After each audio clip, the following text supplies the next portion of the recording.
ప్రియుడి కోసం సాంబార్లో విషం పెట్టి భర్తను చంపేసిన భార్య.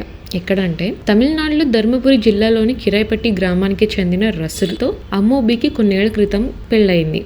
వారిద్దరికి పిల్లలు కూడా ఉన్నారు. రసూల్ డ్రైవర్గా పనిచేస్తుండగా అమ్మోబీ ఇంట్లో ఉంటూ స్థానికంగా సెలూన్ నడుపుతుంది. ఈ క్రమంలోనే లోకేశ్వరన్ యువకుడితో లవ్లో పడ్డది.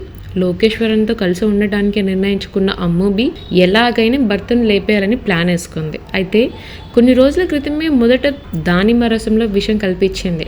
రసూల్ అది తాగపోయేసరికి తర్వాత సాంబార్లో విషం కలిపి వడ్డించింది. ఇది బాగా సక్సెస్ అయింది అనుకుందేమో. రసూల్ వాంతులు చేసుకొని స్పృహ కోల్పోగా కుటుంబీకులు హుటాహుటిన సెలెన్లోని ఓ ఆసుపత్రిలో చేర్చారు. రసూల్ రక్త నమూనాలు పరీక్షించిన డాక్టర్లు పురుగు మందు తీసుకున్నారని తెలిపారు. దీంతో అనుమానం వచ్చి భార్యను నిలదీయగా పొంతనలేని సమాధానాలు చెప్పింది. అనుమానంతో ఆమె ఫోన్లోని వాట్సాప్ చాట్ని చూడగా షాక్ అయిపోయారు.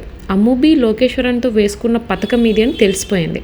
ఆసుపత్రిలో కొన్ని రోజులు చికిత్స పొంది రసూల్ చనిపోయాడు. కుటుంబ సభ్యులు ఫిర్యాదు మేరకు పోలీసులు కేసు నమోదు చేసి అమ్మోబీ లోకేశ్వరన్ను అరెస్ట్ చేశారు.